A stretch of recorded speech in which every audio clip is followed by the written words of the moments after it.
Oh, what's going on, my fellow deplorables? Welcome back to the 1776 Report, a channel with the goal of exposing the stupidity of the woke left.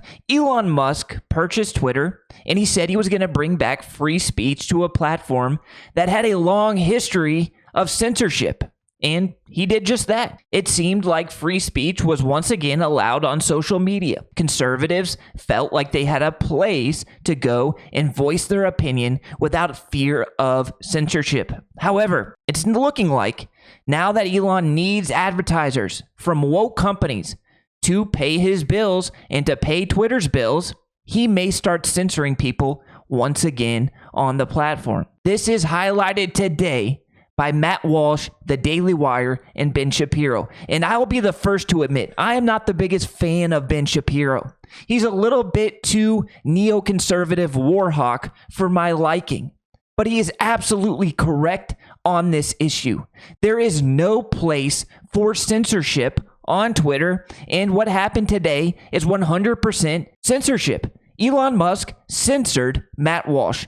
Look at this interview. Let's take a look at this interview with Elon Musk. And he's talking about free speech. Everything he's saying is 100% true. It's what Twitter needs to be, but it's not what Twitter is. Free speech is meaningless unless you allow people you don't like to say things you don't like. Otherwise, it's irrelevant. And if at the point at which you lose free speech, it doesn't come back.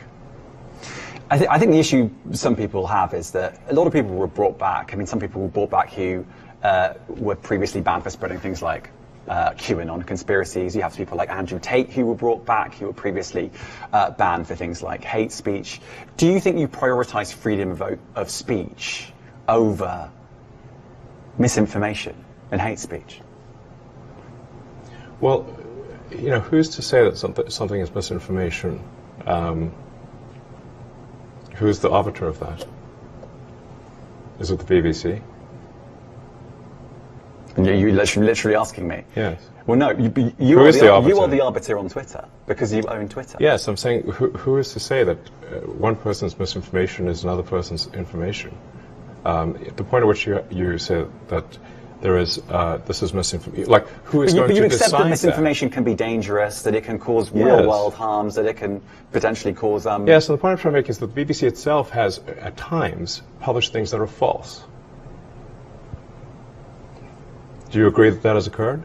I'm quite sure the BBC have said things before. So Elon Musk absolutely obliterated this BBC reporter. Sure, there's going to be people who make false statements on Twitter. But that's how free speech works. Just because you don't like what someone is saying doesn't mean you can censor that individual. Doesn't mean you can kick them off Twitter just because they're saying something that isn't true or just because they're saying something that you don't like. The number one issue in America today is freedom of speech. There are very few places where an individual like myself can go and express my true beliefs. I can't even do it here on this channel because if I did, I wouldn't have a channel very long. And Twitter seemed like a place that was heading in the direction of 100% freedom of speech. But that is no longer true. Matt Walsh and The Daily Wire had signed a deal to release Matt Walsh's documentary, What is a Woman, for absolute $0. Free 99. It was going to be free, posted on Matt Walsh's Twitter account. They had inked a deal with Elon and Twitter to do so. He sent over the documentary to have the Twitter team review it. Twitter got back to Matt Walsh, said, no, we can't do it because you misgendered two individuals in this documentary. You called a transgender man, biological man, you called him a man. So we cannot air this documentary on Twitter.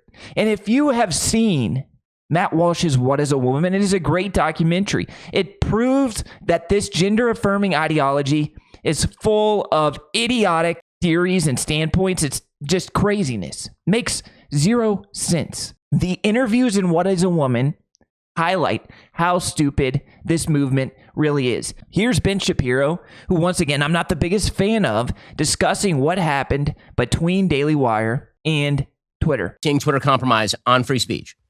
So here is the story, and it implicates our company directly, and it implicates my friend Matt Walsh and his documentary, What is a Woman, the single best documentary and most impactful documentary of the last decade in the United States, bar none. So Jeremy Boring, co-founder of Daily Wire, my best friend, he tweeted out, and I've, of course, been privy to these negotiations, quote, Twitter canceled a deal with Daily Wire to premiere What is a Woman for free on the platform because of 2 instances of misgendering. I'm not kidding. Here's what happened.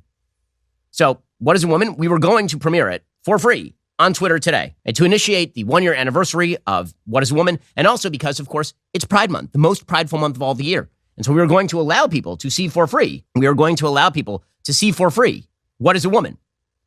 So Jeremy says, 1 year ago today, we released What is a Woman. To celebrate the occasion and expand the movie's already enormous impact, we decided to give it away for free for 24 hours on Twitter. With Twitter's recent commitments to free speech, we thought it would be the perfect place to distribute the film and drive the conversation forward on one of the most important topics of our day. Twitter responded with enthusiasm and offered us the opportunity to buy a package to host the movie on a dedicated event page and to promote the event to every Twitter user over the first 10 hours. We accepted and signed an agreement. After we signed, Twitter asked to see the film to better understand what parts may trigger users so they could better prepare their response. They said they were still all hands on deck for a launch, so we sent them a screener. After reviewing the film, Twitter let us know that not only could we no longer purchase the package they offered, they would no longer provide us any support and would actually limit the reach of the film and label it hateful conduct because of misgendering. Specifically, in the film, a father refers to his 14-year-old daughter as her, and a store owner uses the wrong pronoun in a confrontation with a trans person. We reminded Twitter they removed misgendering from their policy and that the term misgendering itself is misleading, and that enforcing such a policy places them on the side of the most radical elements in society, the side most opposed to their commitment to free speech. Twitter clarified they only removed misgendering from their policy because they didn't need to be that specific, but they still consider misgendering abuse and harassment. Then they gave us the opportunity to edit the film to comply. We declined, so Twitter actually came to us and they said, we want you to remove these sections from the film, and then we'll allow you to air it maybe.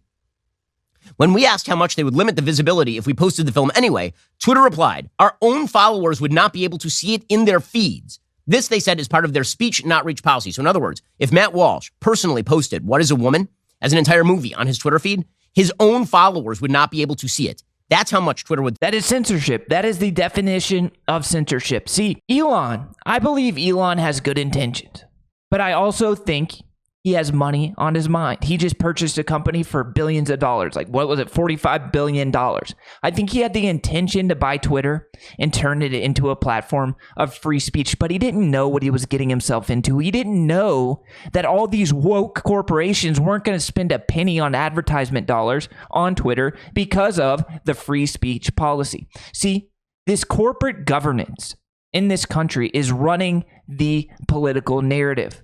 If companies aren't spending money on Twitter, then Elon Musk is going to lose Twitter. He does not own Twitter outright. He is in debt. He's one of the richest dudes in the world, but he didn't have $45 billion of cash, so he had to go borrow a bunch of money from big banks who lent him the money happily because they could just take Tesla stock away from him if he defaults on that loan. And then they said, okay, you got to pay us millions of dollars monthly in interest payments until your note is paid off. He said no problem. He wants to buy Twitter, turn it into this free speech bastion.